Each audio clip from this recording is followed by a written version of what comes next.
had one called me out on it. I didn't even think he noticed. So I don't even remember what happened, but our quarterback, Michael Penix, did something happened to him. I don't remember what it was. I ended up laughing because it was funny.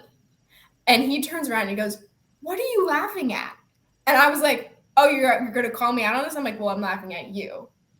And I think really, if I can, like, I really think he tripped over his own feet, I think is what had happened, because I was like, how? I'm like, I'm laughing at you. Like, you tripped over your own feet? Like, what? How did you trip over your own feet? I will have what schools I'm going to go to. I'm going to have how to get there. I'm going to go what internships, what jobs I need. Like, everything will be lined up within the first 2 hours of me saying I'm going to do something. So I ended up dry emailing Coach Mac and saying, "Hey, I'm interested in just like what you guys do on a day-to-day basis, and like how, like, what do you do as a strength and conditioning coach?" Because I had no idea.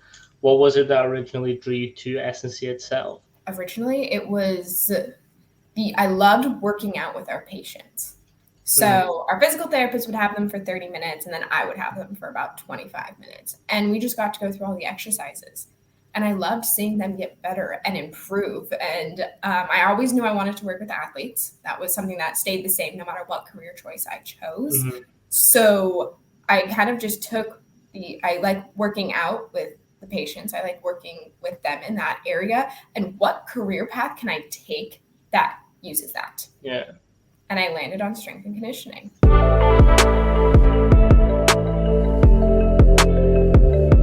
Hello and welcome back. Today we've got Natalie. She was also an intern at the University of Washington, and from sort of previous connections we sort of got talking, and I found her story really interesting in how she got there. So I kind of wanted to bring her on and talk it out. Hello. Hi. How are you doing? I'm good. How are you? I'm good. So you had a little bit of an unconventional way of getting into this internship. Could you sort of let everyone know how you got there and how that process was for you? Yeah, so I got interested in sports medicine when I was in high school. And I was like, I'm going to be an athletic trainer. I was gung ho to be an athletic trainer. And I started going to school. I got my degree in kinesiology. And I decided that I did not want to be an athletic trainer. That was not the avenue I wanted to take. So then I was like, I'm going to do physical therapy. And when I pick a career, I like go for it. Full on, like everything. I will have everything lined up. I will have what schools I'm going to go to. I'm going to have how to get there. I'm going to go what internships, what jobs I need. Like everything will be lined up within the first 2 hours of me saying I'm going to do something. So that happened with physical therapy. So I graduated my bachelor's in May of 2022. And I started working as a exercise specialist, physical therapy aide at a clinic. And I loved it. And then I started sitting in on evals with my physical therapist that I worked with. And I was like, physical therapy is not for me. So I took the aspects that I really liked of physical therapy and it was like, okay, what can I do with this? And that's how I landed on strength and conditioning. So I was like, okay, I would love to do an internship for strength and conditioning to kind of figure out if I like it. Because the best thing that you can do is go into that field and start working. You will figure out if you love it or you hate it very quickly. So I was like, okay, let me find strength and conditioning. Who would I want to work with? I have been a University of Washington football fan my entire life. My first Udub game, I was 6 months old, and I fell in love with the sport. And I have been going to sports ever since. My mom will probably be very mad that I said this. She'll laugh. But I'm born in March, and my two siblings are born in April and May. Our births are coordinated with football season, with Husky football season, because she was not missing a game, no matter what. She was like, no. So we all went to our first Husky game when we were either 5 or 6 months old. So I ended up dry emailing Coach Mac and saying, hey, I'm interested in just what you guys do on a day-to-day basis and how what do you do as a strength and conditioning coach? Because I had no idea. I had one lecture in my undergrad that kind of explained what you did, but not in depth. And so he emails me back like within like 48 hours. And I was not expecting a response. I was like amazed that I got a response. He emailed me at like 10:45 at night. And I remember jumping up and running downstairs and I'm like, Mom. He like replied. Like, oh my gosh, like I can actually like talk to these people who are living out my dream. And so I end up getting put in contact with Coach Cook, who was the internship coordinator. And I end up calling him and we just have about a 5-minute conversation about like me asking, what do you do? Like how, like here are my questions that I have for you. Here's this. And we're about 2 minutes into the phone call and we're talking about internships. And he's like, oh, well, we have an internship program. Let me tell you about it. I'm like, great. Like, I'd love to know about that. We get probably a minute and a half into him explaining it. And he's like, actually, can I just interview you right now? And I'm like, sure. Like, he doesn't have my resume. I don't have my resume out. I'm not prepared in any way, shape, or form to have an interview. But I'm like, sure, let's do it. So I do. End up sending him my resume, and about 4.5, 5 weeks later, I get a text message from Coach Cook saying, hey, are you still interested in this? And I'm like, yes, 100%. So we end up doing an interview with him and Coach Mac, and I got the internship, and it went from there. Nice.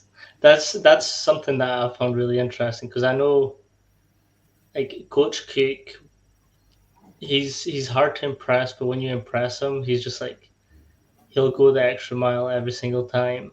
So for him to like just turn that informative phone call into an interview, like he must have saw something that was like, we kind of need this person on.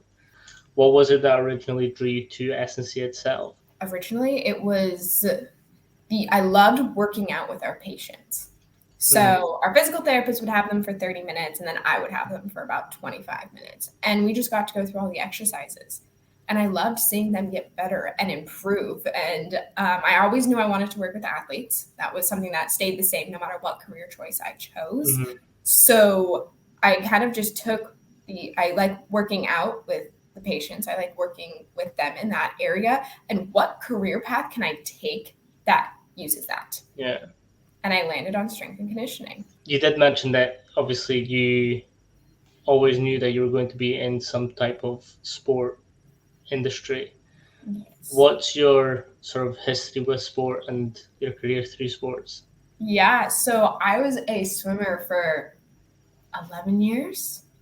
And swimming was my sport. So, I mean, I played all kinds of sports growing up. I did soccer. I'm pretty sure I did softball at some point. I ran track and field. I ran cross country. I'm not a runner. I hate running. So why I did that, I don't know, but it was fun. And I got, a little bit of a social life in there too. But my main sport was swimming. And when I got into high school, I also did a little bit of water polo too. So I did about 2 seasons of water polo, which is so fun. So hard, like pushed me to the absolute limit on, like, we had 2.5-hour practices and I'd be like sitting there and I'd be like, okay, I'm ready to get out of the pool now. And then you'd walk out of the pool and you've been treading water for 2.5 hours. And you're like, I have to figure out how to walk again because I've been treading water for 2.5 hours. It's also very violent. It's very violent. I've got lots of stories on that. Please do share. Oh my gosh. All right, so I think the biggest one I have that happened to me personally, I got 2. So you're fighting underwater is basically what's happening. You're kicking, you are scratching. Your nails can't be long. So the referee actually checks your nails to make sure that you can't scratch somebody. But they never check your toenails.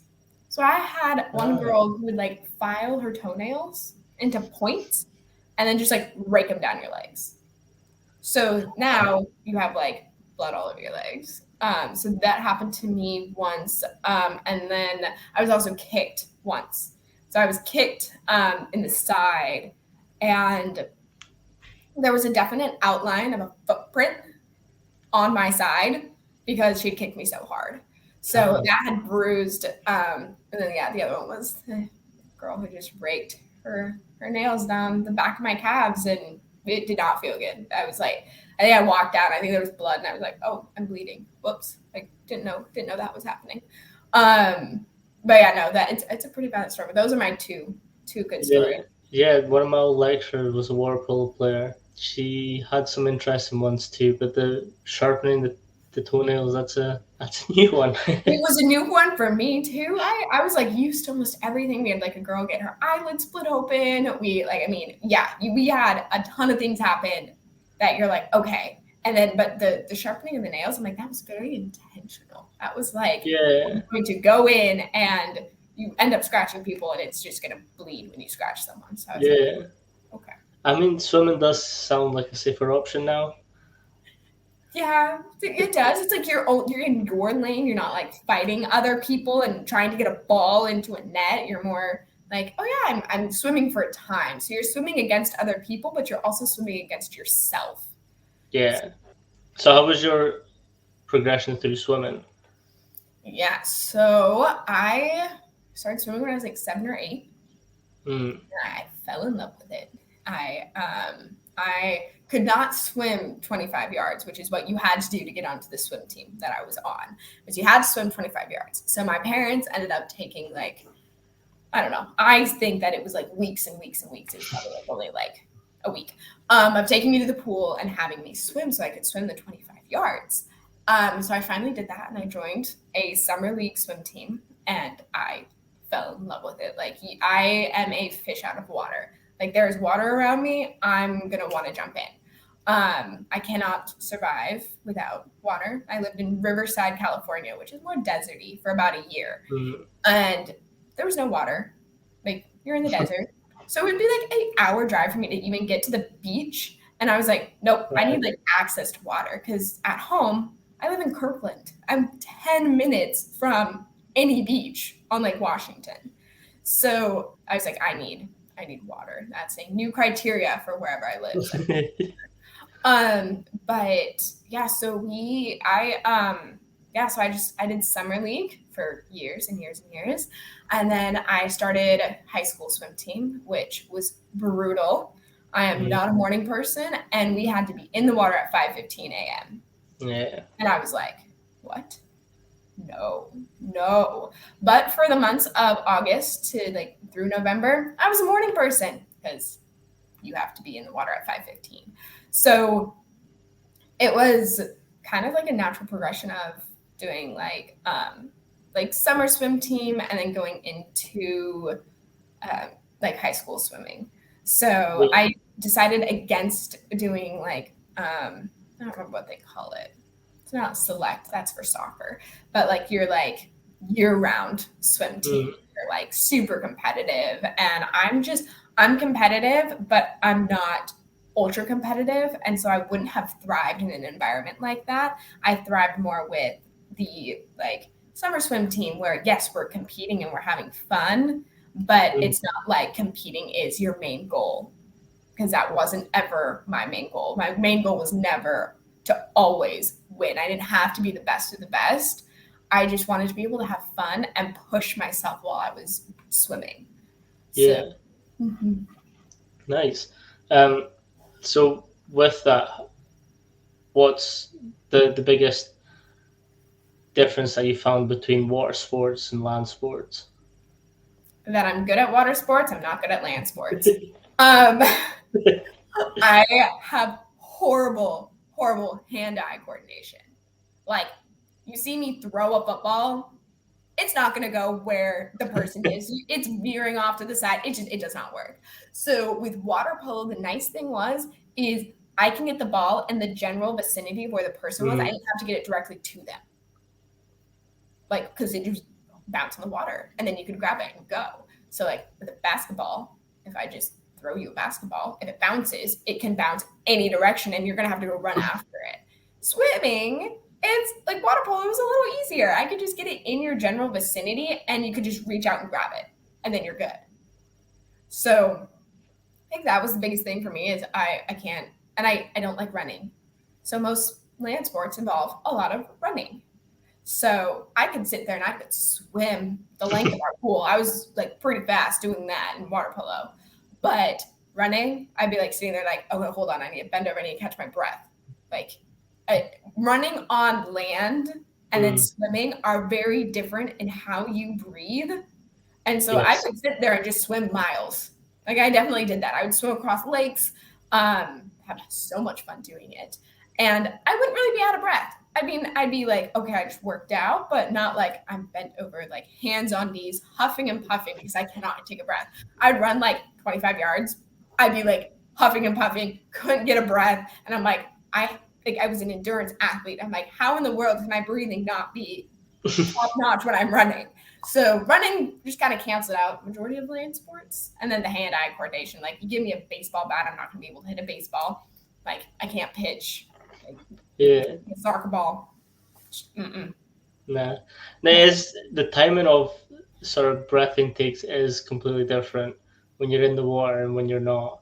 So like you can sort of time each right pull you can turn, or that can usually work. When you're Mm-hmm. running, it's just you're just getting pummeled.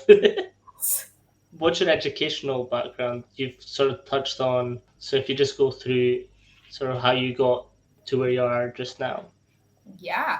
So my educational background is a little different. So in Washington, there's a program called Running Start, which allows high school juniors and seniors to start college. So that is what I did. So I started Running Start my junior year. So I was 16 and I did full time Running Start. So I was a full time college student and a full time high school student at the same time. So I graduated high school in 2020. Yay, COVID. So much fun. Um, and I was able to graduate with my AA. So when I graduated college, I only had 2 years left to get my bachelor's. So I went straight into that, and I applied for a school in California called California Baptist University, and absolutely loved it there. Lance up, and we were online for the first year because we were in COVID. And so it's a private school. So I was like, okay, it's going to cost me more money to go live there. And they didn't have any of the events. We were fully online. I'm like, okay, I'm like, for my mental health, I need people around me. I wasn't going to get that there. So I made the very hard decision to stay home for a year. So I stayed home for a year, did online school. And then finally, for my senior year, which was, my gosh, 2 years ago at this point, I was able to finally go down and go to school. So I went down for about 6 months. So our school had a really funky schedule. I really don't know how we got 2 semesters worth in this time, but I was down there from September to November, and then usually during school you have Thanksgiving break, and then about 2 weeks and you go back for Christmas. I ended Yeah. up having surgery, and so I didn't go back. So I was home for like a full 2 months before I went back in like mid-January, and then I finished in April. So I graduated in 2020 at the age of 20 with my bachelor's of kinesiology with an emphasis in sports medicine, and then I knew I was going to take a gap year to kind of figure out what I wanted to do. While I was there, I worked in their exercise phys lab as like a graduate assistant to the graduate assistant. So I ran like VO2 max tests. We did like we had an environmental chamber. We'd run stuff in there. I worked on, as I said, I worked on a study with one of our grad students, which was super fun. I got to run EKGs and physio flows and take blood pressure. And so that was really cool to put everything I had learned into practice. Yeah. And so that was really fun for me. But I definitely learned that I was not going to do like the research track. That was not for me. I was going to do the clinical track. So I ended up being a physical therapist assistant or aide for a year. Mm. And I loved it. I loved my job. I loved all my patients. It was just me and our physical therapist. So we were a really small clinic. So with this clinic that small, you really get to know your patients. Like Yeah. I was seeing them, like I could sit here and some of my patients would have days and times that they would come in, and it was like clockwork on what days and times they could do. So it made scheduling really easy. And I was like, oh yeah, you're going to come in on Monday and Wednesday at like 5 every week. And so, but it was really cool to work with them. And then it led into the strength and conditioning. So that's kind of my education background. I'm currently in my master's program in San Diego. So it's been very nice and sunny today. It's cloudy, obviously. It's just not going to work with, sunshine today. But normally it is 75 and sunny. So What was it that you were sort of assisting on with the research? yeah, so I was assisting one of our graduate students. Let's see if I can remember exactly what he was researching. So the criteria was you had to be male, 18 to 30. You had to have high blood pressure, and he was looking at the effects of grapeseed extract on your blood pressure, or your blood pressure when exposed to an extreme an extreme element. So we did cold. So it was Yeah. 7 degrees Celsius. So kind of how we would test them is they would be for 4 weeks. They took this pill. We have no idea if it's placebo or if it was actually the grapeseed extract. And so they would come in. They would take off their shirt, take off their shoes, take off their socks. I would hook them up to our EKG machine. And for 5 minutes, it was dead silent in that room. No one talked. And they just relaxed.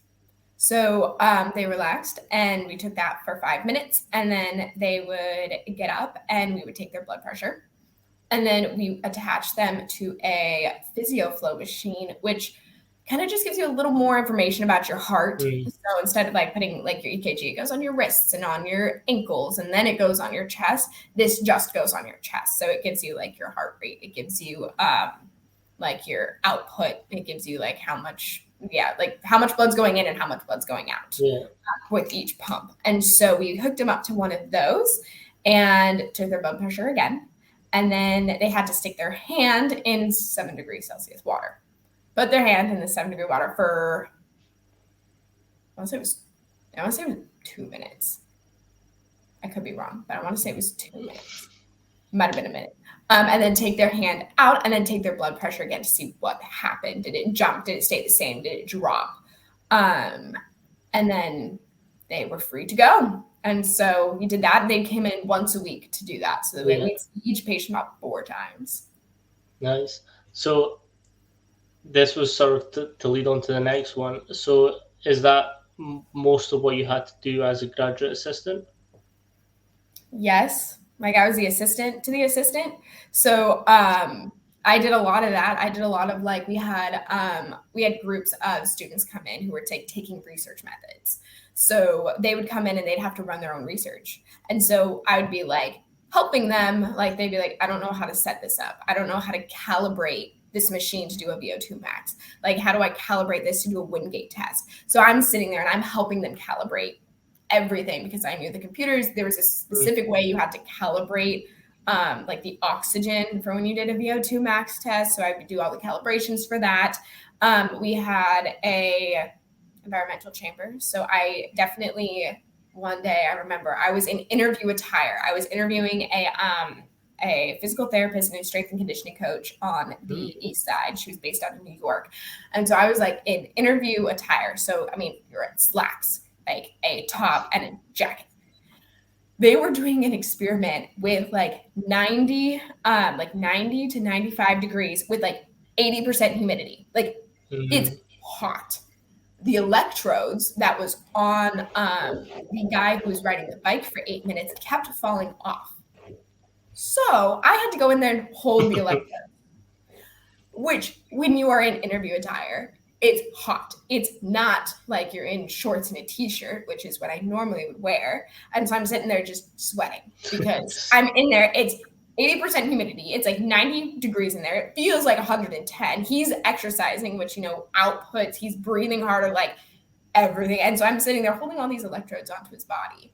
And they're oh, it's working. I'm perfect, because that's the only way we were going to get any information off of him. So that was a lot of what I did, was just kind of helping run the tests, learning how to run tests like that, and a little bit of the why. So not a ton of why we're running it, but just running tests like that, and then jumping in and helping whenever they needed anything. So we had our basketball players come in and they did body comp.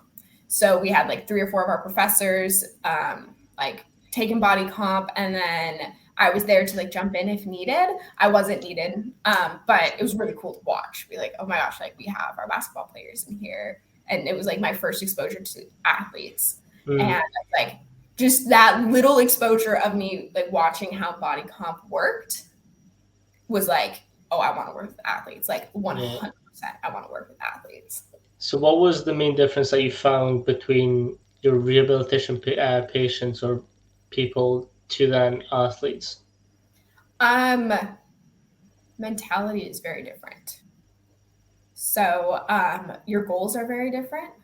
So, like with the football players, it would be like, we are going to hit this, we're going to do this, we are going to get this weight, we're going to like, because we want to be able to have a good season. With my patients, it was like, I want to be able to walk upstairs again. I want to be able, like, it was like very like everyday living things. And so their mentality was very different. Like they pushed themselves, definitely pushed themselves, but I saw the players push themselves more than I would ever see one of my patients. Because I would have to prompt patients, okay, is this too easy? Let's bump up. Like, oh, this is too hard? Let's go down. Like with my players, it's like, oh, we're going to still keep going up. And I'd be like, slow down. Like, hold on.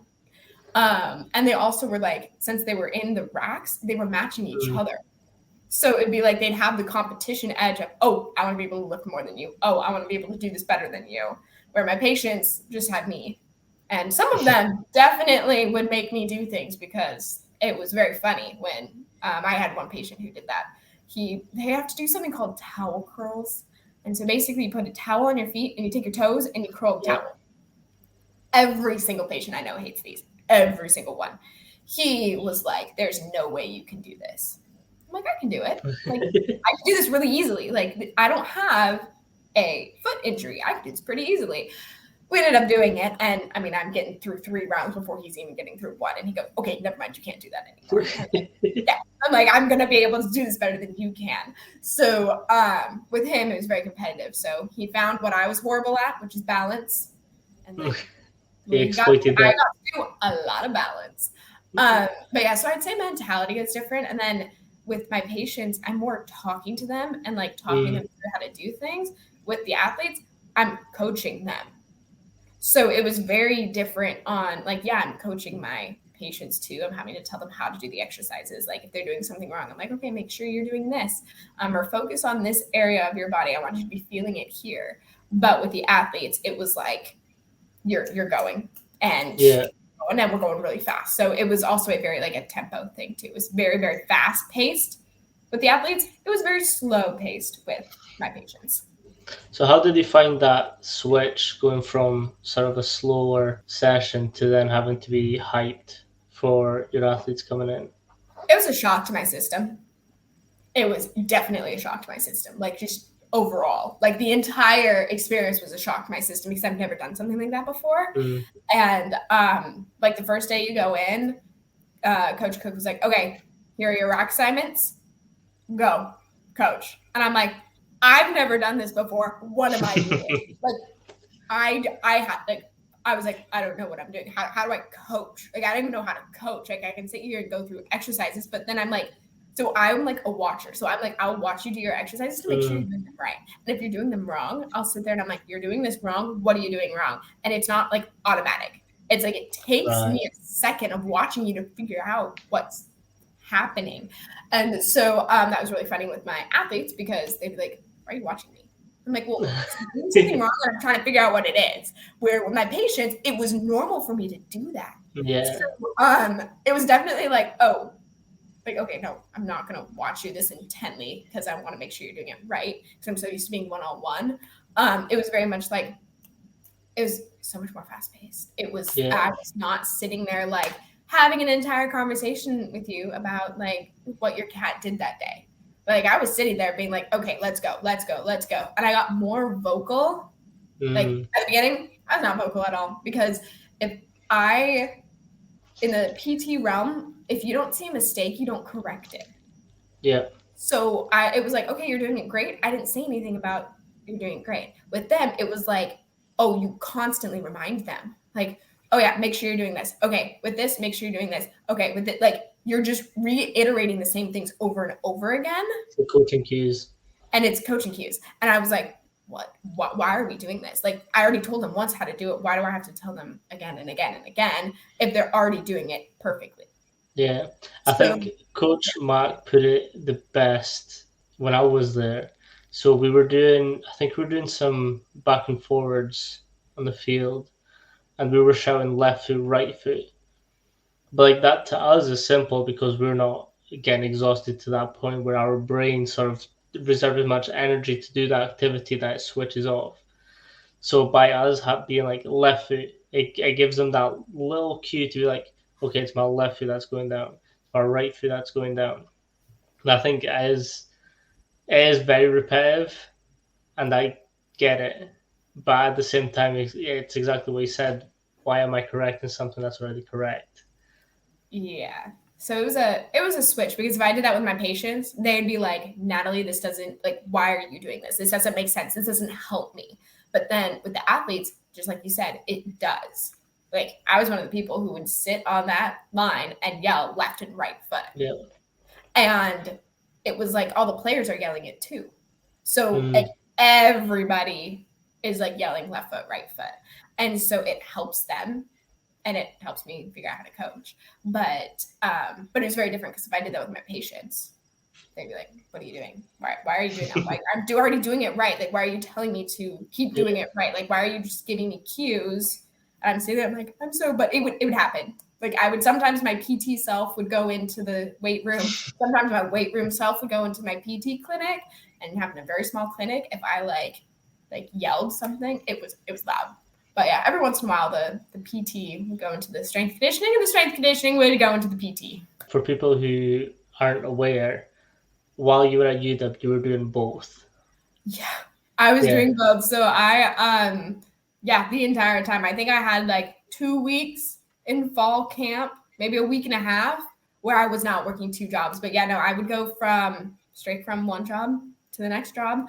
I was working, my best bet would be like 65 hours a week. Wow. And then that increased once we started having the period. So it was like summer split up into 2 periods. So you have period 1 and period 2. Period 2, we also were there on Saturday mornings. Yeah. So then that increased my hours per week, because I was like, oh, my only day that I have off is Sunday. And so I was like, okay. And so, but yeah, no, I was doing both. It was a lot of work. It was a lot of fun. I loved to be busy, so I loved it. But there was definitely the days where I was overly exhausted, and it was seen in both places. Especially because like we do have to get up really early to go in, and those 6 o'clock practices or 7 o'clock practices, they can be quite brutal to get to. Yeah. And I was driving from the east side, so I had to drive over, which was like Right. 35 minutes. So I had to be up earlier than like some of our interns who just lived in the U district, who could just get up and just hop on the train, and like 5 minutes later, not even, they're at work. And I'm sitting here, I'm like, yeah, so I've been awake since like 4:30, 4:45, because I had to get up, get ready to go, and then drive over. Big shout out to Jack. Yeah. He was at the U district? Yeah. No. Yeah. Yeah. Yeah. Yeah. He was in the U district. Yep. When I was there, I was up by all the frat houses, and that was an experience. that would be an experience.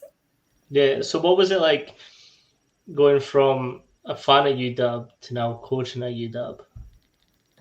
I was shell shocked. Like the first 3 days, like I would see players, and I'm like, oh my gosh, like it's you, like it's like you're here, and like externally, you did not see any of that ever. Yeah. Like there was a couple times where fan Natalie would come out, and that usually happened during fall camp, because like my brain was like, oh my gosh, they're in pads, like they're in their jerseys, they're in helmets, they are running routes, they are like literally running into each other, like, oh my gosh, this is football. So in the weight room, it was a lot easier, because I knew they were football players, but they didn't have their uniform on. So in my head, I'm like, oh yeah, these are just guys. But I did have a couple moments of like shell shock of like, oh my gosh, like there was one time, oh my gosh, who was it? I think it was Rome. So one of our wide receivers, Rome, Big shout out to Rome. I love Rome. asked me how to do an exercise. And I was like, oh yeah. And so I was like, I want to say it was lat pull down. I could be wrong. But I was like, oh yeah, your hand's here. And so I like did it. And then we were doing I think it was like a supine hold. So I was like, flip your hands. And so he did. And I walked away. I was like, oh my gosh. Like I just like coached Rome. Like that's Rome. That's the person who like catches all of our like touchdowns. Like in my head, his name is being said over loudspeakers. And so I was like it took me a really long time to not say their first and their last name together. Right. Okay. So I'd be like I'd introduce myself or they'd introduce themselves to me and I'd be like, hi, I'm so-and-so. And I'd be waiting for the last name because the only time I've ever heard their names are together. So that was pretty funny. Just like going from like being a really big fan to being a coach. And then every once in a while the fan would creep in. Like my eyes would be glued to the like whatever they were doing. And I'm not a quiet fan. I'm a loud fan. So I literally had to tell myself, don't talk. Don't don't say that. Don't do this. I'm like, okay. And so I would start mouthing what I would say. And so I don't know if anyone ever noticed it. But if you saw me on the sidelines mouthing, it was usually because I was talking about whatever play they just did, how they did it, anything like that. But it's been very, very interesting to go from being a fan to a coach. And now I'm like half fan, half coach.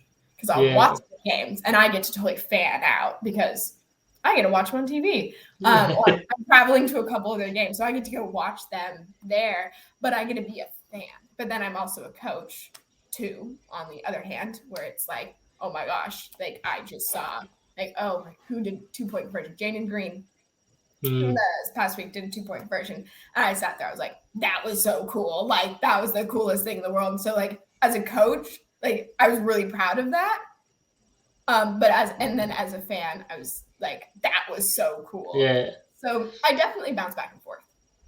I was going to ask you as well. You kind of mentioned it, but you've got really good recall on names. How is it that you sort of learn these names and then it just sticks? I honestly don't really know. So, Coach Cook and Coach Mack both said this. Like, you're gonna stand out if you know everyone's names. And personally, for me, if you know my name, I feel like respected. So I wanted them to feel respected, even if I didn't work with them specifically. So the football roster was my best friend for like 4 weeks. I literally would just go through and I'd cover their faces and I'd see if I can recall what they looked like. Or I'd cover their names and look at their faces and be like, oh, you're here.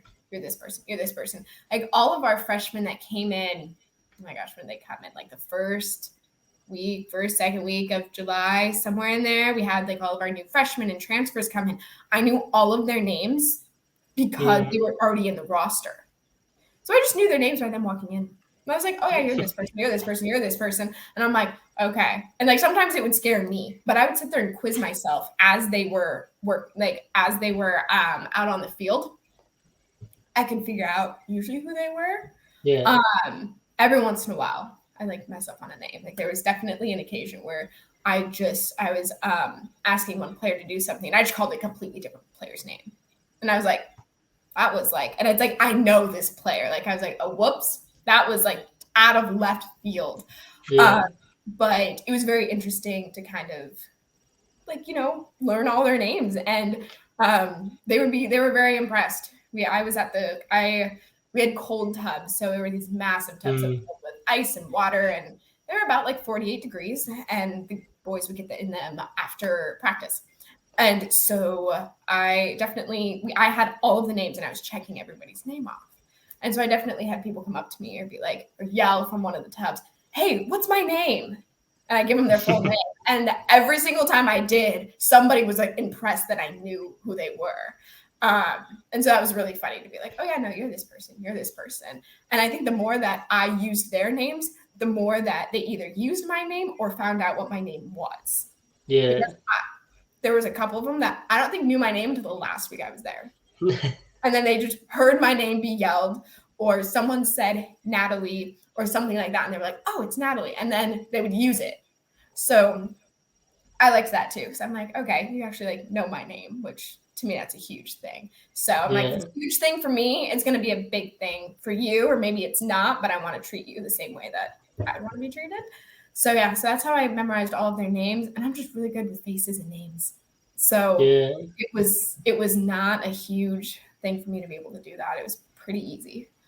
See, I constantly got Javon and Armand Parker's names switched. It got to a point where I think it was Javon. He was like, I've got a white band. Armand's got a purple band. I was like, fair. Yeah, I would just say Armand. And that's how I differentiated the two of them. Like, I mean, it was like, I couldn't for the most part. Like, I was like every single time I would help with like weigh-ins and stuff like that, I'd be like, oh, which one's which? Hold on. Like, don't, like, I could not for the life of me. So the thing is, like, they kept trying to explain like the differences and how they get told apart. I was like, it's not working. Yeah, it just doesn't. They look very alike. It was very, very similar. So those are the only two I would flip flop. Other than that, everyone else, I had them down pat. Yeah. So you kind of mentioned that Coach Mac and Cook told you a way to stand out in that sort of environment. What was it like being obviously one of the only females in that type of environment? It was, I don't know how to explain it. You can't see how tall I am. I'm like 5'5", and I'm pretty small, like just across the board. So walking in there, it was like, hi, I'm Natalie, and you're 6'8" or 6'9", and I'm like having to look up at you to talk to you. I have grown up, like I have brothers. I grew up around guys all my life. So to me, it wasn't a huge transition. It was like, okay, yeah, nope, I'm working with athletes. Like they're all football players, they're all male, like all the interns were male, all the coaches were male. So I was like, this is kind of normal. It didn't really faze me. I mean, there were things that I had to work harder at. Like what? Like we had a perch, we had the tablets. I'm small. If I had my guys doing a back squat and they wanted to see the perch was up high. So I would have to jump and climb on the rack to be able to move it. So I literally looked like a monkey half the time because I'm climbing up and down racks. Udub football just actually released a video of like the players, and they did like a montage of a bunch of things. I paused it at the specific spot where you can see me climbing on a rack like a monkey. So that was just hilarious to me. But yeah, so I would have to climb things to be able to reach. Like if I had to switch out their names, if I had to change the weight, they forgot to change the weight, something like that. I was jumping up on the racks to do it. I actually fell off one of the racks when I did that once and sprained my ankle. So that was a good old time to do that. Everyone asked what I did, and one of our interns, someone asked me, and one of the other interns was there, and he goes, "Oh, she got in a fight with a bear, and she only came out with like an ankle injury, and the bear's like on the floor." And that became the story that was circulated because anyone would ask me, I said, "Oh, I got in a fight with a bear," because that just sounds so much cooler than, well, yesterday when I was cleaning up, I fell off the rack because it turns and I twist my ankle, or I like had to reach for something, I twist it. It just doesn't sound as cool. So, like growing up, I would do that a lot because I got injured a lot. So I got to give fun. Can you sort of talk us through your injuries and why they happen as frequently? Yeah. So, there was a quote that one of my friends said in like 7th grade, and she was like, "It is not a year. The year cannot end unless Natalie is injured," which was true. So starting right around 3rd grade, I broke my ankle. And I was on crutches. And then like the next year, I got an ankle sprain. And it was the next year I got another ankle sprain. And then I started to get wrist sprains. And then my shoulder started to hurt. And then my knees would hurt. And I would get a lot of, I can't even tell you how many ankle sprains I've had. I've had way too many. I've had so many that by the time I was a sophomore in high school, the urgent care near my house knew my name. I would walk in and they'd be like, "Oh, Natalie's back." Like it was like normal. And so for me to get injured was normal. Yeah. Like it got to the point where my mom is like, how are you getting injured this much? This isn't possible. Someone shouldn't get injured this much. And it would be me doing like normal things. Like I jumped off a counter and I got injured. And the healing process would take me longer. It was taking me Yeah. longer to heal than someone who would normally get an ankle sprain. There was like I would bruise really easily. It like wouldn't make sense. I would have like, oh, my wrist hurts, and you'd sit there and you'd rub your wrist, and then I'd have a bruise. And I'm like, I wasn't Wow. pressing my wrist that hard. Like, why do I have a bruise? Most of like my cuts took longer to heal. So any lesions, anything like that would take longer to heal. My skin would tear pretty easily. So I'm like, okay, why is it so easy for this to cut me? Like it was a piece of like flimsy plastic. Why did this cut my hand? And so I was like, huh, weird. It didn't even faze me. I was like, I'm accident prone is what I was Yeah. And so as I got older, I noticed that my shoulders could dislocate, which was a cool party trick because it didn't hurt me. I didn't know that it was dislocating. I just thought it was a cool party trick. So everyone's like, oh yeah, no, Nat can dislocate like her fingers and her shoulders. And I'd sit there and be like, yeah, watch. And I would just do it. And they'd be like, oh my gosh, and put it back. And that just gave me like total street cred with everybody because I could dislocate my shoulder and put it back without any pain. And so I was, oh my gosh, we're in COVID. We're in our first year of COVID. And so I went on vacation and I'm a wakeboarder. Like as I said, I'm a complete water baby. Water baby. So I was wakeboarding and my shoulder dislocated, which is not new for me. This is normal. It makes sense. I end up trying to get it back in, but while you're wakeboarding, you're holding on to the rope as it's pulling you. And I'm like, I can't get it back in. So I let go of the rope and I fall like straight down, and the falling down, just the pressure of the water just kind of pushed it back into place. Yeah. Like, whatever, this happens all the time. I was a little sore, a little achy, but I was like, well, I like shoved it back in, so it's not going to feel the best. And I end up just letting it go. I was like, whatever, it'll heal on its own. Everything like eventually stops hurting. We're in November. This happened in August, and I'm like, it still hurts. I'm like having a hard time raising my arm, like anything. It's slipping, like it's dislocating more. It's subluxing, partial dislocation, a ton. I'm like, my arms are going numb. There's something wrong. So I end up going and seeing a surgeon at Pro-Liance, and he is like, you torn your labrum and your shoulder's dislocating, and that's not normal. I'm like, what? What do you mean it's not normal? Like, what do you mean? And he was like, nope, not normal at all. So he's basically looks at both my shoulders. He's like, they're both hypermobile.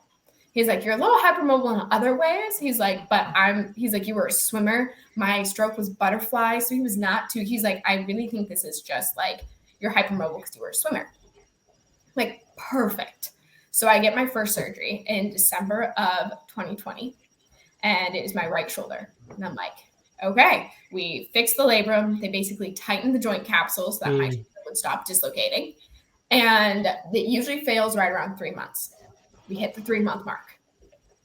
Hasn't failed. I'm like, great. We're feeling good. I've been out of the sling for 2 months. I've been doing PT. Everything feels great. We knew we were going to have to do my left shoulder. So we do my left shoulder in March of 2021. 2 weeks after I have my left shoulder surgery, I'm walking upstairs and I reach and I grab the railing. And I don't pull, I don't do anything. I don't propel myself, but my shoulder subluxes.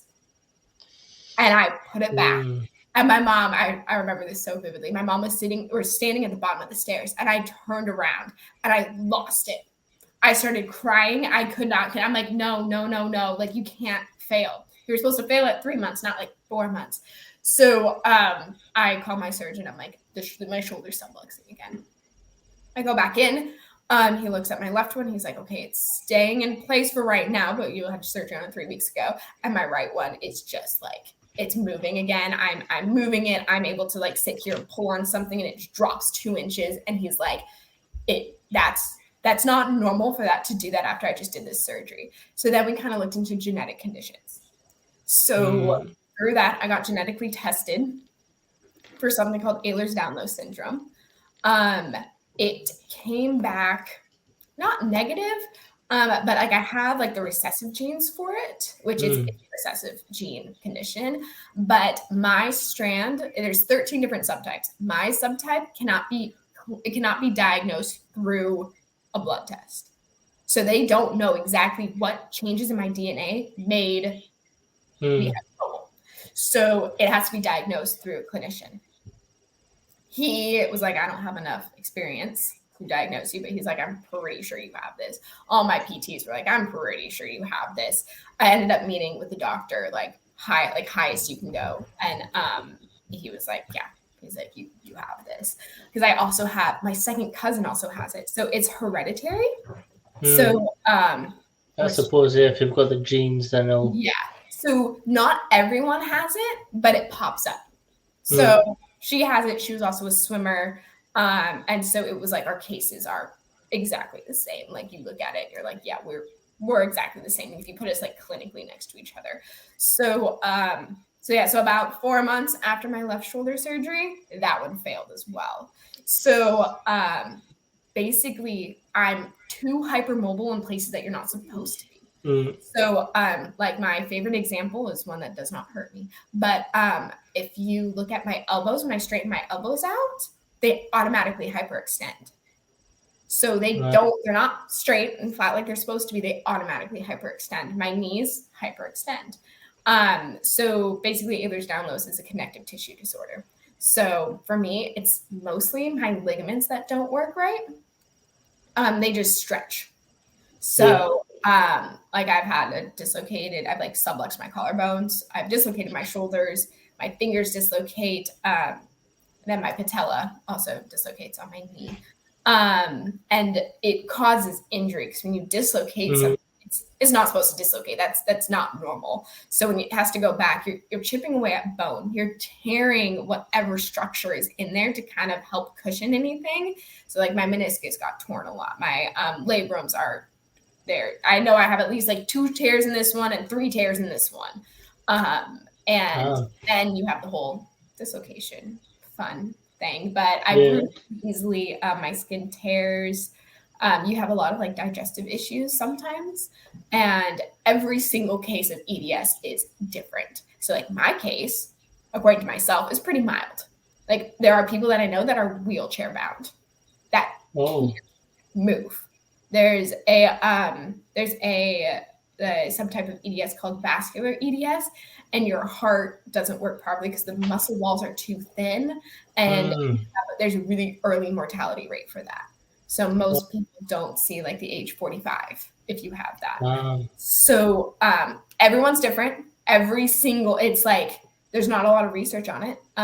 It's called like an invisible disease because, I mean, you look at me, I look perfectly fine. Like I don't look like I have any issues. I don't have a walker. I don't like have crutches currently. Like I look perfectly okay. But like inside, it's like, oh, like my shoulder dislocated last night and my shoulders hurt all day. And my arm sporadically goes numb because it slips and it hits my nerve. And ow. And so, so that's what I have, which I mean, obviously affects my life. It affects sports. I had my 3rd surgery. I had a knee surgery in December of 2021. So almost down to the day did I have 3 surgeries in 1 year, which is a lot of surgeries to have. And my surgeon is like, respectfully, Natalie, I never want to see you again. Like, I feel the same way. Like if I just never have to have another surgery, I will be so excited. Unfortunately, that will not be the case for me. I will have at least, I can't even tell you how many more surgeries I have. I know I have at least 1 more on each shoulder. And basically the surgeon I talked to was like, I can give you maybe 10 years before you'll have to have the surgery again. Because he's like, your legs will stretch back out. Yeah. So what's it like going through sport and coaching and stuff with sort of this disease? Yeah. So I'm no longer allowed to swim.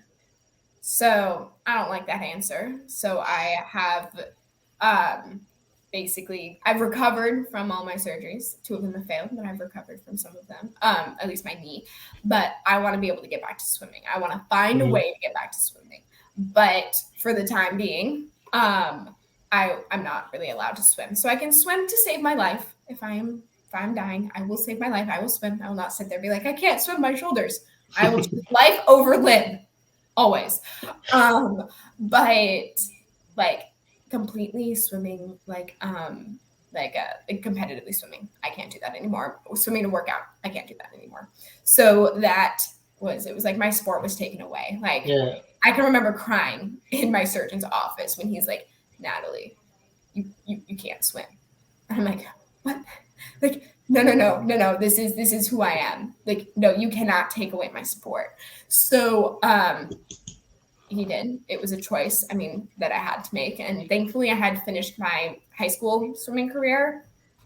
I wanted to swim in like college. I wasn't going to do like D1 swimming, but we had like a college like club swim team that still traveled, and I really wanted to do that. And I was like, nope, can't do that. So so sport wise, that's kind of, and I'm still working back to getting into sport. Like it takes a lot, and I might not be able to get back into it. It might just be something that I will never be able to do.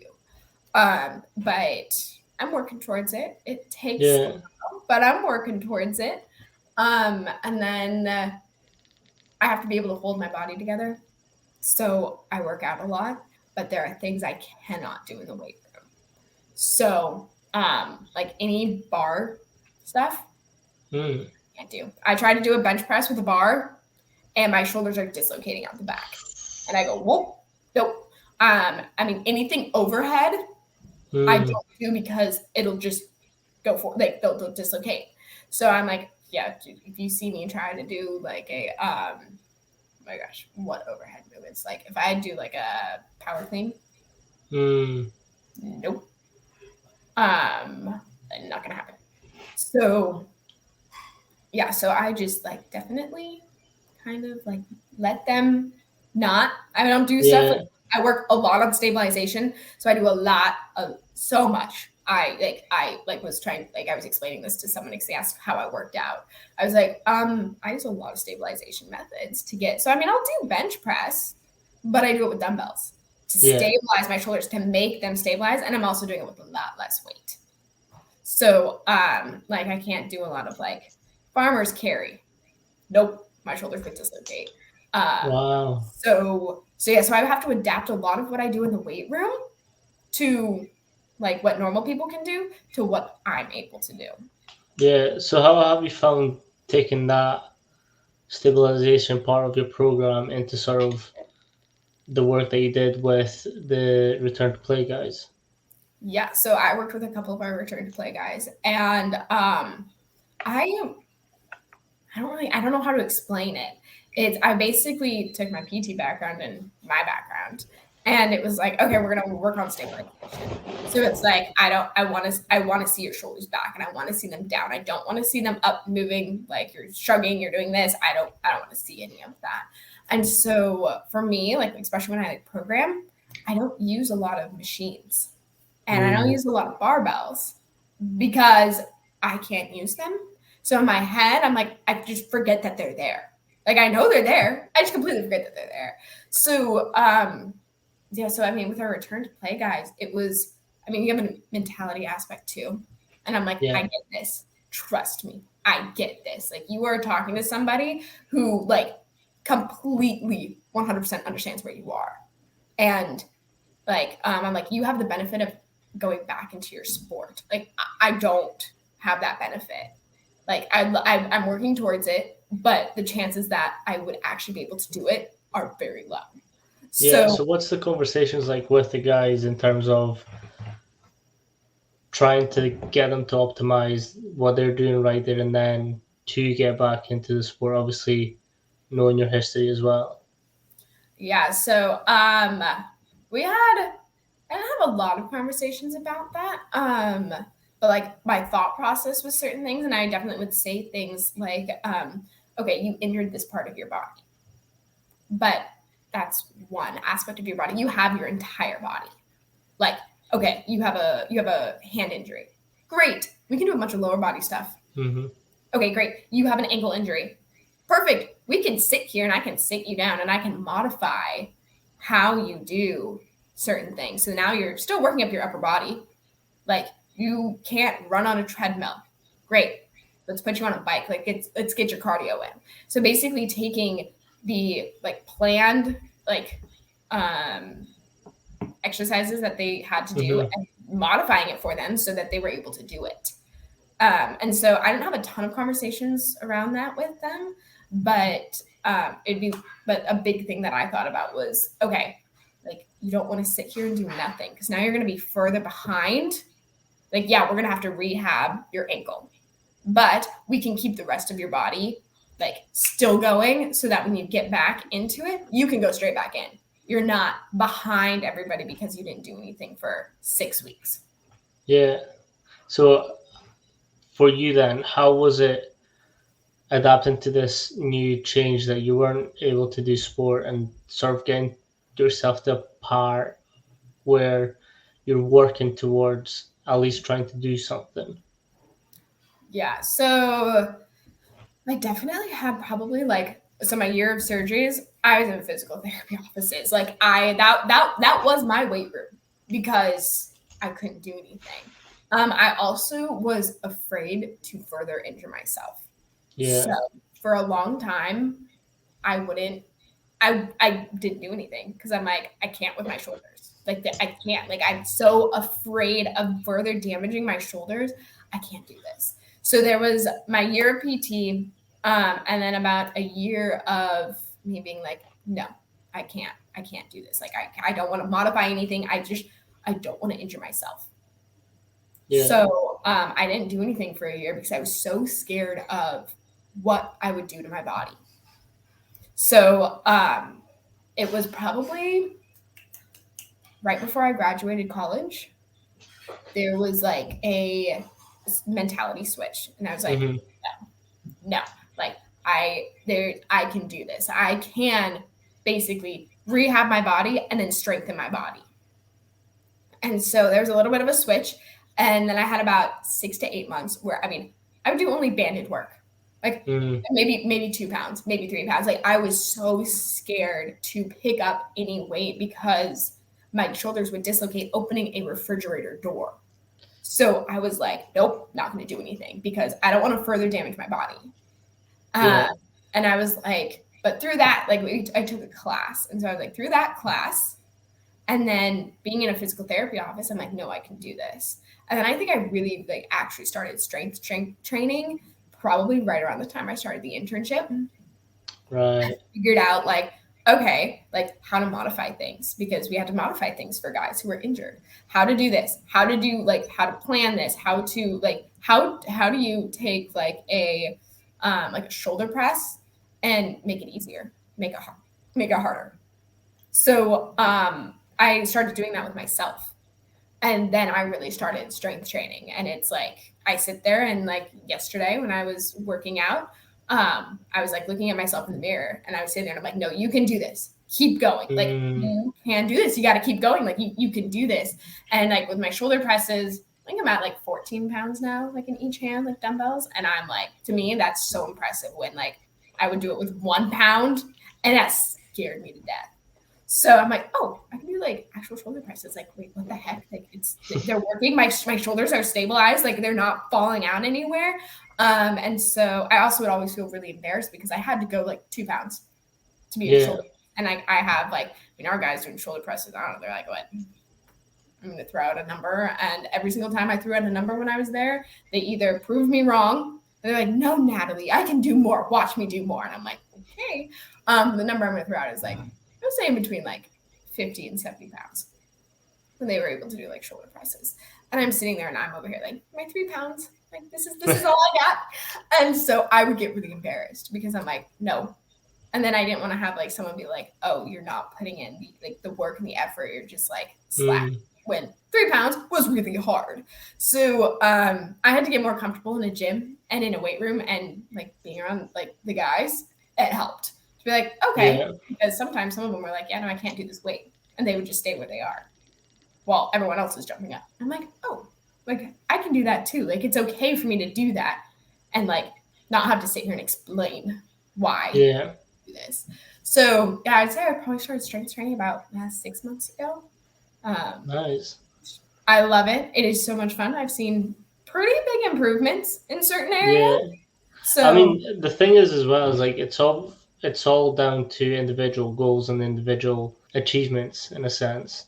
Like to you, that 2 pound to 3 pound jump was probably big, but again, if someone from the outside looking in at it, it could be like, oh, it's a pound difference. But like for you, that's a big achievement, and I think athletes need to do better in realizing that that 1 pound difference is still an improvement and it still means that they are progressing. What was it like being a strength coach in that type of environment with sort of just newly coming into that environment? um honestly, it was like drinking water out of a fire hydrant. Like the amount of excuse me, the amount of information that I got, like I knew how to lift. Mm, Like I could tell you how to lift.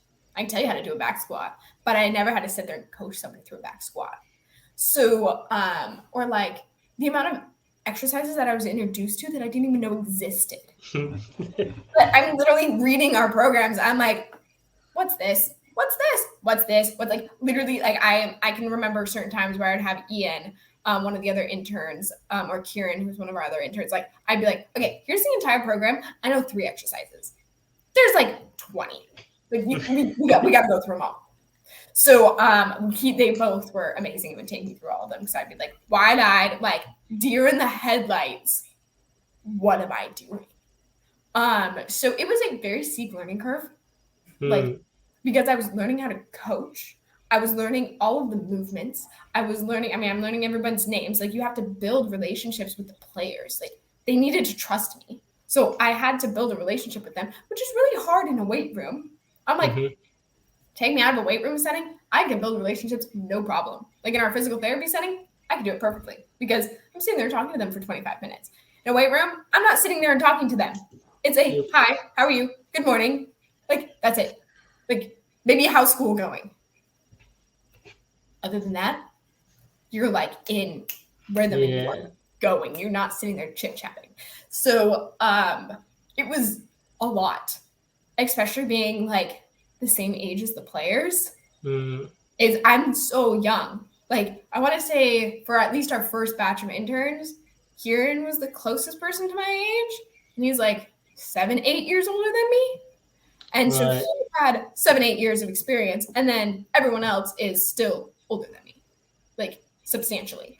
And so it was like, okay. And then once we had the next batch of interns in, there was a couple more my age. And I'm like, oh my gosh, I'm not like the youngest person anymore. Like I feel like I have like people who are in the same boat as me. Like that have never done this before. So it was hard. Like I am not going to lie. It was hard. There would be days where I'm like, what am I doing? But like how did I get here? I'm not qualified to be here. I don't think I'm qualified to be here. Why am I here? And it's like, nope, I got this. And I would go in every morning like, okay, I got this. Like we are going to be like today's going to be great. So Yeah. yeah, so that was kind of that. All the coaches had to coach me in a lot. Like AJ would explain things and it would just make so much sense. We went over like big compound lifts, made so much more sense to me. I'm like, oh, this is perfect. And I had AJ was like my rack coach for my first Right. period one. He was one of my rack coaches, and I learned so much from him on how he coached them and like little things that I didn't even know to look for. And then once he would point them out, I would start looking for them. And then I would always like really like, so we would flip each week, like what rack, like that point we had power and, oh my gosh, I can't remember. We had 2 groups. So I know it was not offense and defense, but it was power and something else. And so, oh, now it's going to bug me. Oh, was it the It's like explode? Build. What was the last one? No. It was how the guys were divided up. We had power and we Was it had three? Three groups? nope, two groups. It was Oh. power and something else that I cannot remember, and it will bug me until I figure it out. But we had these two different groups, and so if I had AJ first, so if I had the linebackers first, I knew I would like learn exactly what we were doing and how to cue everything, so that when I went to the wide receivers, I knew like a lot more than I did with the linebackers. Mm-hmm. And so, but then they would flip, and sometimes I get the wide receivers first, and I'm sitting here, I'm like, okay, well, I'm going to learn on you today. This is how this is going to work. And then I kind of figure it out, and then by the time I got to the linebackers, I also had AJ there, and so it would like help to have Yeah. him there pointing out things and being like, hey, do you see this? Do you see like how do you stand? Like, how do you stand when you're watching someone do anything in the rack? 45 degrees. 45 degrees. I didn't know that. So I was sitting there, like, you know, like literally like looking straight behind them or looking straight to the side. And then AJ's like 45 degrees because you can see both. You can see the foot position. You can see where their knees are. You can see like their whole body. I'm like, oh, made my life 10 times easier. But I mean, that was how much knowledge I had walking in was nothing. Like I knew how to do lifts. That was it. So I think that's what was good about sort of having AJ so early on for you too, is AJ really does break it down step by step. he does, And yeah. like he will take time to explain everything. He So does, which is amazing. like I've actually spoke about AJ in every episode bar one, and this being one of them. But like it was just his way of breaking down things and sort of like the GHR stuff. Like to me, that was mind blowing. Yeah. And then, which actually led me to ask him for like if he had a program for posterior chain, and he gave me that, and I was just like I tried it for the whole time I was there. I think I was week 3 when I asked him, and then after that, I just got the program and I just did it every single week, and I was like, I that was tough, and like just it's just the way he explains everything is just like next level. It is. Like he would give me homework. So in fall camp, I'd get homework. So he'd be like, okay, I want you to think about this. And I'm like, okay. And so I'd come back. And sometimes my answers would be great. And it would totally work. And sometimes he'd be like, what the heck are you doing? This makes no sense. And I'd be like, oh. And then I'd go back and then I'd fix it. And he'd be like, yeah, this is what I'm looking for. I'm like, oh, okay. So like progression and progression The and regression. of exercises was like brand new to me. I'm like, what? It's like, okay, you have a bench press. Like, great. How do you, someone can't do a bench press, but you want that same movement. What do you do? I'd sit there, I'm like wide eyed. I'm like, I don't know. What do you mean? What do you do? Like a bench press. You can only do bench press. You can only do that. And he's like, and it's like in my brain, I knew that you had other things that you could do. But yeah, no, so he had me do stuff like that to just like break everything down and figure it out. And like, but it was great. I'm like, yeah, give me homework, give me things to do. Like make me think out of the box of where I'm comfortable in, because that's where I grow. Yeah, and I think that's what AJ sort of thrives on. And I've mentioned this before on the podcast, but AJ does this thing where he comes up to you as if he's like annoyed at something, and then he'll just like walk away. And like at first you're kind of taken back because like you're like, fuck, like have I done something wrong? Have I missed something? But then he doesn't bring it up or anything, and like we asked like why is it that you do that, and he was like, A, I just want to see how you do under pressure, Oh. and 2, I just find it funny. I was like, okay, good. That sounds very accurate. I never asked him why he did that, but you know, he definitely walked up to me and like not say I'm leaving. I'm like, It's good because he does this and then just walks out. I'm like, and I'm like, what did I do? What happened? Like, I don't have a player around me. Like I couldn't have messed up. Like there's no exercise equipment around me. There's no players around me. Like I'm not directing anyone to do anything. Like what did I do? Like yeah. what happened? It's that when he goes, just for everyone to see. So he Oh would yeah. like if there's two people there, he'd like and then ship them somewhere else. And Yeah, no, that to me was the best thing. it was my Atlanta. Yeah, no, I definitely like remember getting like stare downs and I'm like, what did I do? What happened? Like, what happened? Like, don't look at me. Like, what happened? But yeah, no, it's very funny. But you know, AJ taught me so much. Like, No, but that's what I think is like he tries to throw you in the deep end, and it's a sort of sink or swim, and yeah. he will help you as much as he can to help you swim, but you kind of have to like give him that as well. Yep. Yeah, no, I definitely was. I don't think I ever sunk. I think I got like to here and I was like, okay, I can do this. I need to breathe. And then I was like able to get up and go. But like towards the end, I think is where like I was like, you could give me the entire workout and I could completely set it up. You could like I would know everything about the workout. I know how to do it. I know what cues to look for. Like I was cueing people there. It's like, here's this, here's that. Like I could explain what the workout Mm, was. And it was like I was very confident by the end with I mean, there's still like you can always improve and my confidence with doing a lot of that can still improve. Like I'm not 100% confident that I could walk to a weight room and say like, oh, let's go.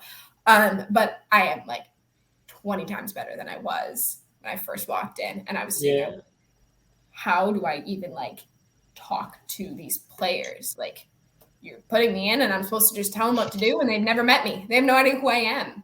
So yeah, by the end, most of them, I would like to say, probably knew at least could recognize me if I walked in. They'd be like, "Oh my gosh, you were here. You were an intern."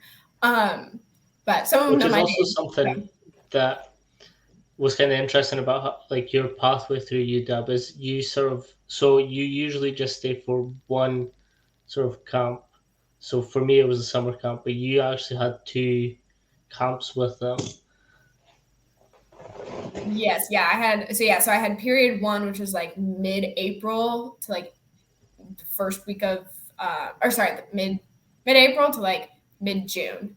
And Mm, then we had basically like end of June, not end of June, but like probably mid-June. I had like 5 days off in between. And then so yes, like mid-June to like the end of July, basically. mm, And then I stayed on for fall camp until I had to leave for school. And I mean, I was like all the way up until the day I left. So I was still there. I was on Friday, the 19th. I was there. I was having a heyday. Everyone, if anyone leaves or if I have to leave anyone, I cry.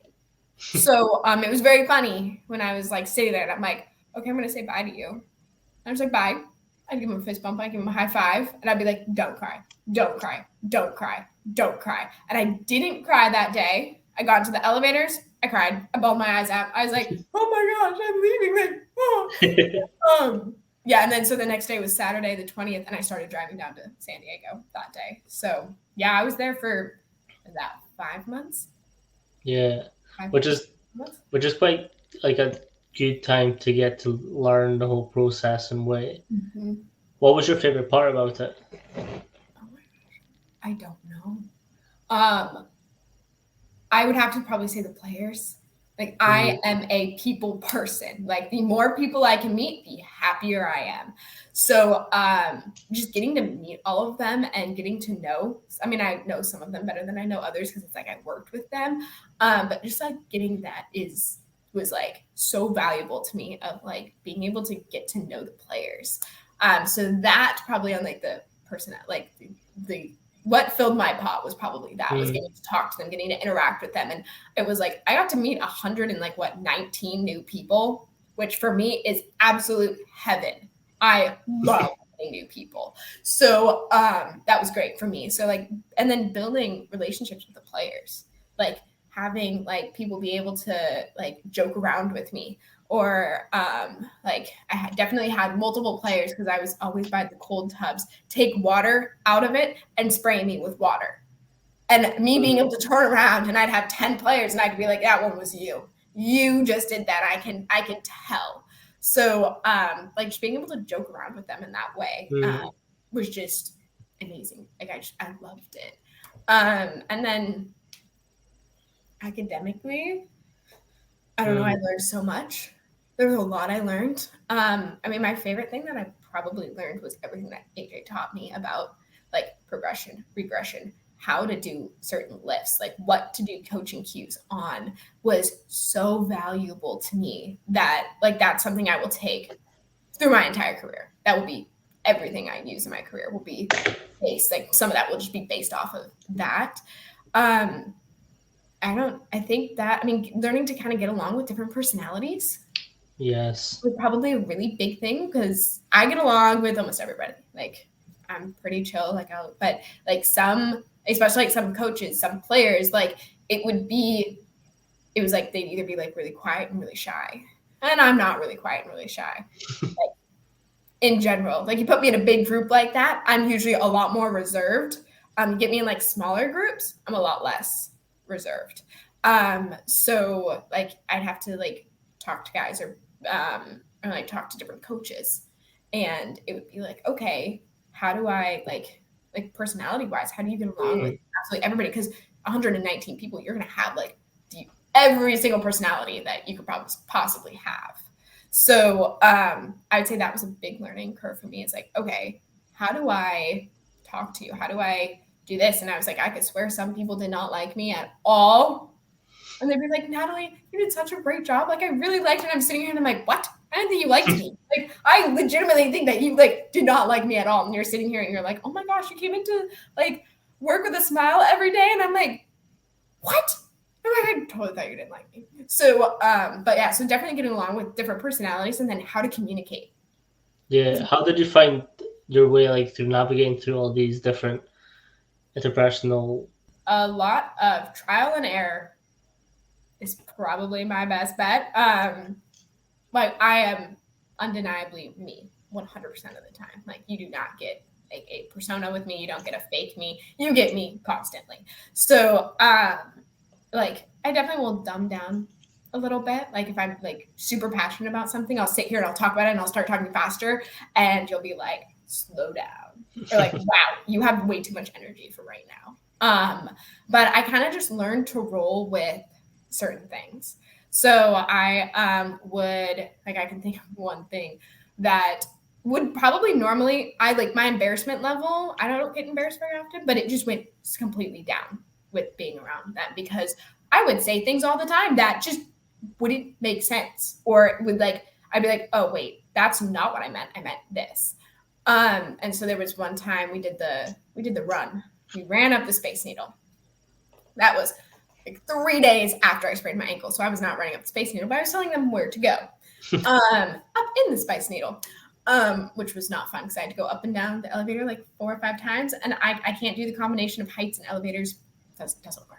But I was going up the elevator at Udub and J Mac walks out.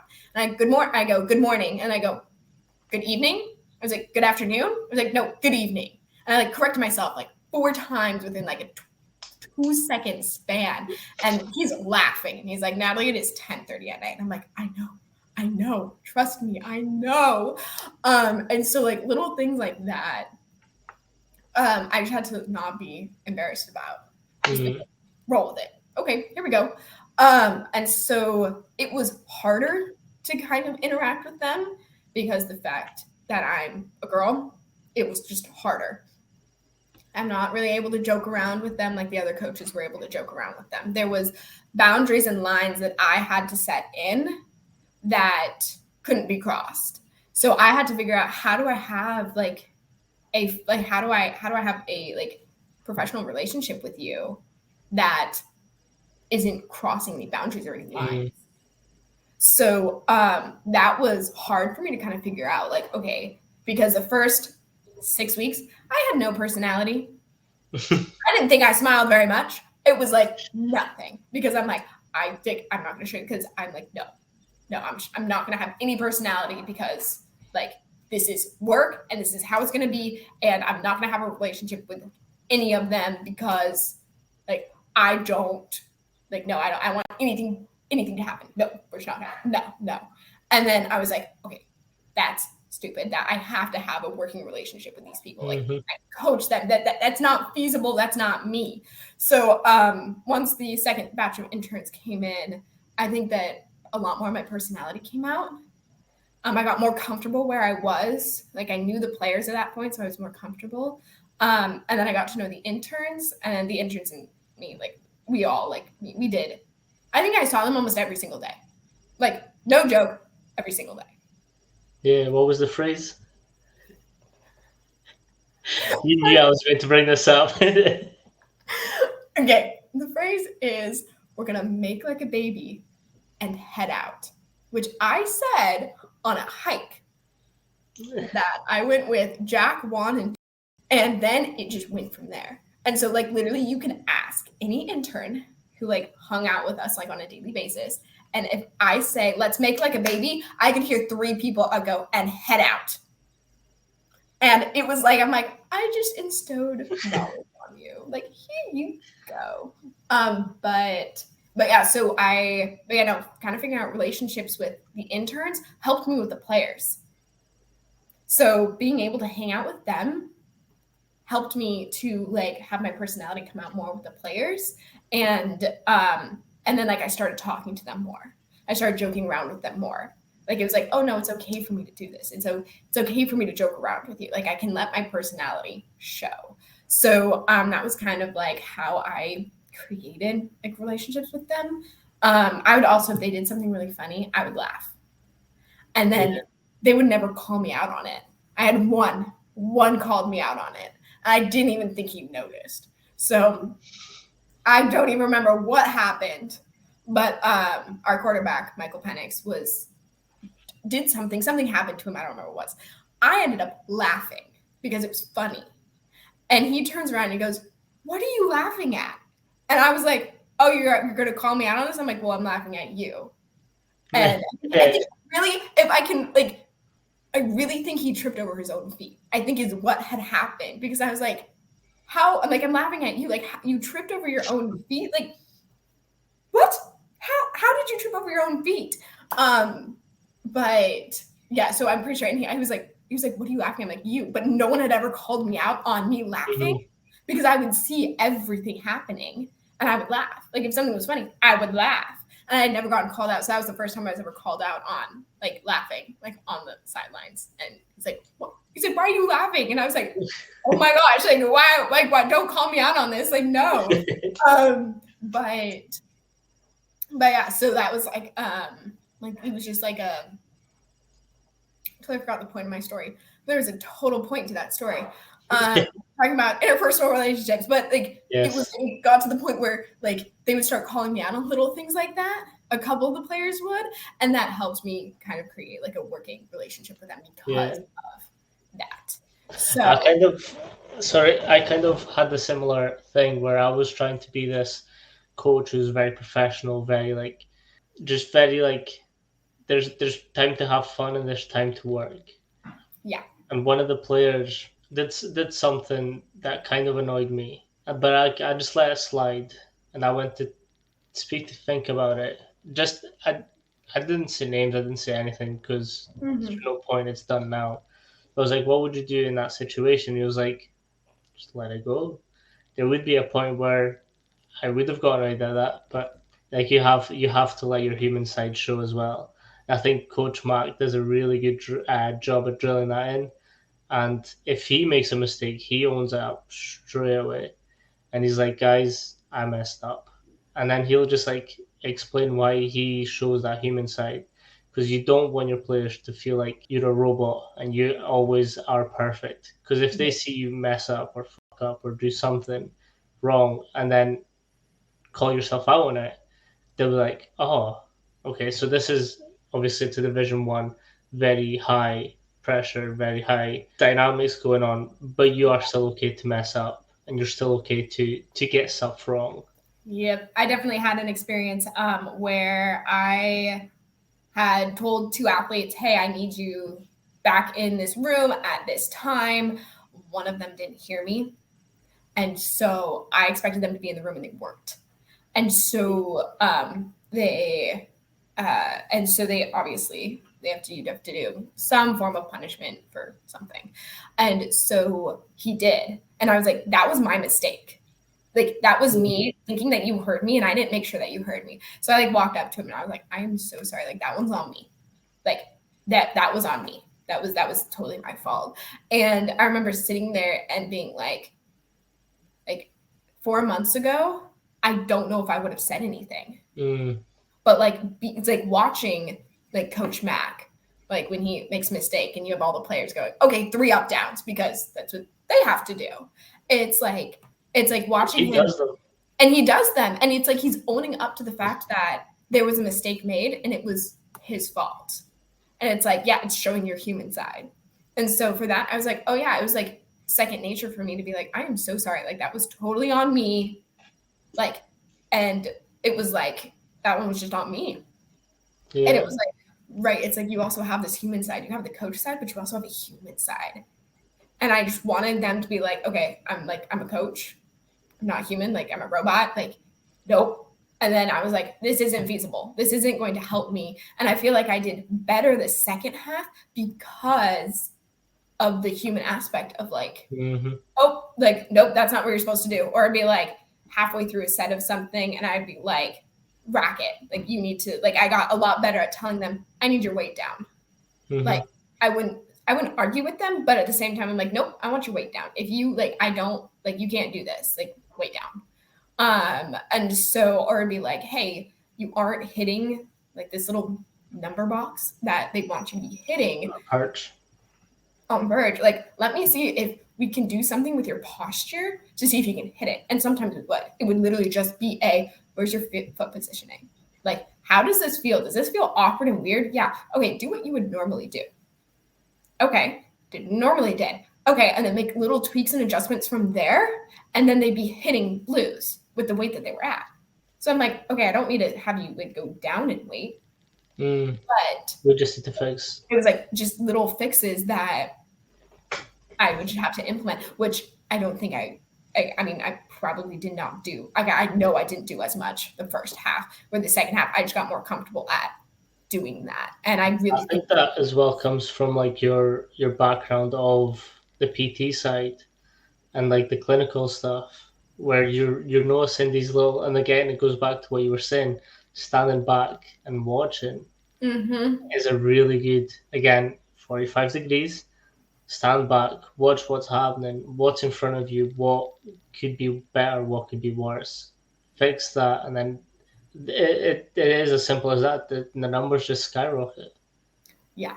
So it was really fun with like having my PT background, being able to, but there was definitely times I'd sit there and I'm like, there's something wrong. This doesn't make sense. What's happening? And it's like, I'm thinking in my brain as they're doing it. So it's like, I'm like staring at you. I'm like trying to figure it out in my head. And so I'm not really staring at you. I'm just looking at you because I know you're doing something wrong. And I did have one player go, Natalie, it's really hard for me to like do this, like when you're looking at me like that. And I was like, okay, I'm not gonna look at you like that. I'm so sorry. Like, it was like, I'm like, but I do need you to change this. And then they did, and they did the exercise properly. So it was okay. And then I had to explain after, okay, this is why I do this. Like, and they're like, oh, that makes so much more sense. I'm like, yeah, like it's like I have a PT background, so that comes out when I'm coaching sometimes. But it was very funny because he's like, why are you staring at me like that? And I was like, I'm so sorry. Like, you need to tweak this. I'm like, I was literally running through my brain what was the exercise was, how it is properly done. And it's just not automatic for me yet. I can't just look and be like, oh, that's wrong, change that. It just was taking me a second. But it was very funny. We both buffering.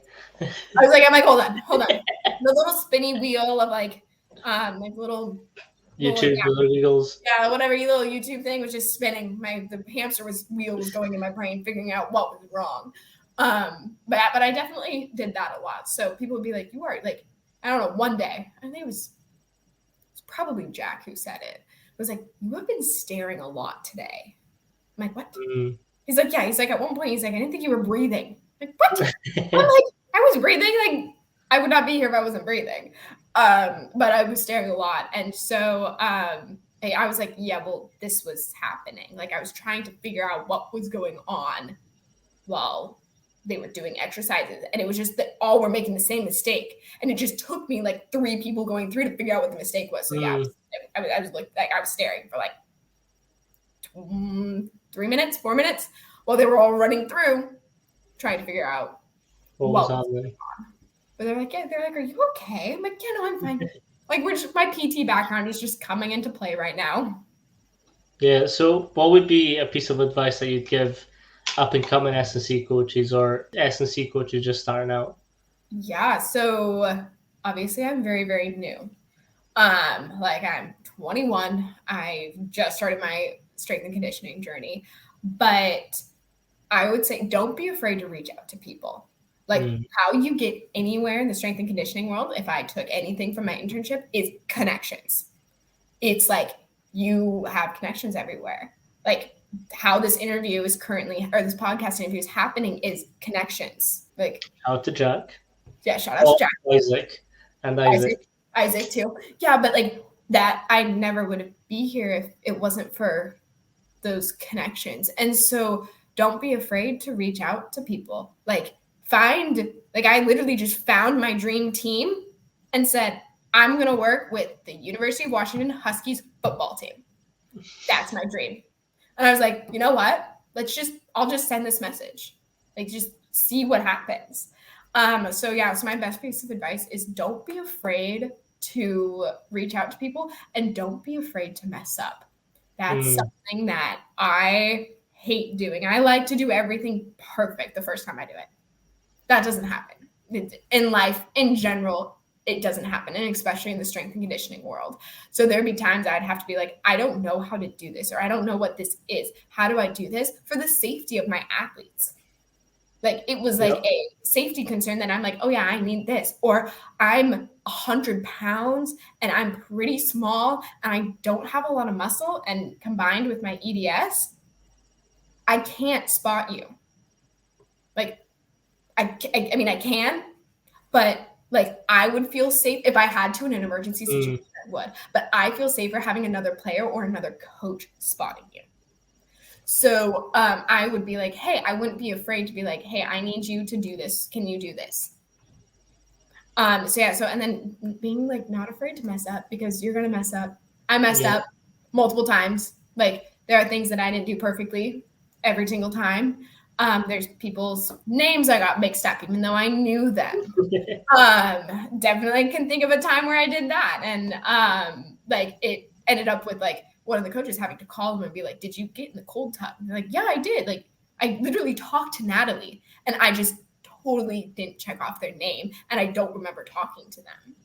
So it's like be okay messing up, because you're going to mess up and that's how you learn. So those are my 2 biggest things. Don't be afraid to mess up, and then reach out to people and like find people and then reach out to them and make connections, because that is how you move around in this world.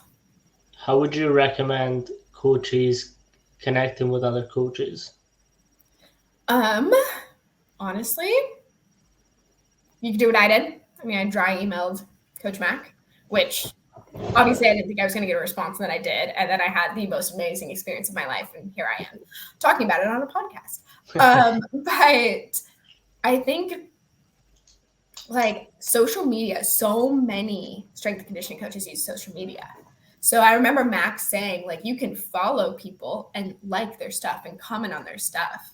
And they may have never met you, but they'll know your name. The name will be familiar to them.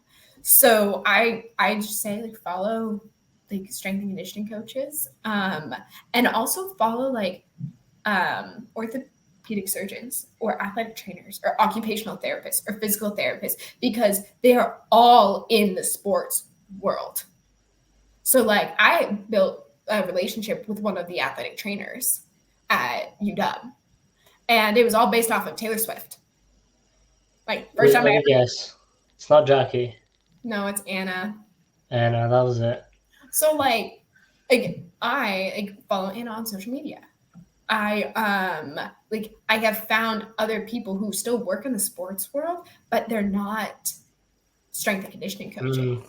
So, and it's like the people that you think are like lower level aren't. Like, and are at lower levels, because by the time I'm looking for a head strength and conditioning job, those lower level people, like you're not the head strength coach right now, you're not the head coach right now, are going to be the head coach or the head strength coach, and they're the ones going to be hiring you. And so I just made a huge effort to talk to everybody. Like we had our chief of staff at UW. I talked to him a couple times. I was like, "Hey, how are you doing?" Blah blah. Like, totally talked to him. It was not until fall camp that one of the other interns was like, "That's our chief of staff." I'm like, "What?" I didn't know that. Like, I would just know people. I wouldn't know their titles. I wouldn't know who they are. I'm like, because to me, that just really doesn't matter. Yeah. Like, it's like I'm just gonna I connected with a bunch of nutrition interns. I would talk to Allie. I would talk to some of the other like athletic trainers. Like, it was basically, don't keep your scope to just strength and conditioning coaches. Like, broaden it. So yeah, social media is a great way. Like, follow people, like things, try and email people. Literally, what I like, just ask about what they do. Like, what are their careers? How did they get there? Is probably my best piece of advice. This podcast. Podcast, yeah, go to this podcast. Watch this podcast. So I was one of the biggest things is don't be scared to ask people to shadow them as well. So like while I was at UW, I actually sat in on some of Ali's meeting with the players, just so I know what happens in there, like what sort of she goes through, like the process that she makes these plans for them, like with. So I just sat in the corner, like I was a little fly, just taking my notes. At the end, I was like, I just bombarded Ali with all my questions, and she just like went through them, like just not being scared to ask, "Hey, can I just watch or come in on what you do?" Like most of the time, they'll just appreciate you for asking. Even if you get a no, the worst thing that's happening is you get a no. I know, Um, no, and this is back to your earlier points. Like I kind of wanted to do this podcast to have people like you on who's relatively new in this industry and just talk about how they got there and how is it that came about these opportunities and these chances to sort of develop their career. So having people like you say exactly, like I just dry emailed Coach Matt, who's one of the best coaches ever. which is funny because I didn't know that. I just knew he was at UW, and I just knew that I loved UW football. And so when I actually like talked to him, and I was like, "Wait a minute," and I started talking to like other coaches, or the my current advisor at my school down here is the president of the NSCA. Oh, And I was like, "Oh yeah, I'm working under Ron McKeefery," and he goes, "You're working under Ron McKeefery?" I'm like, "Yeah."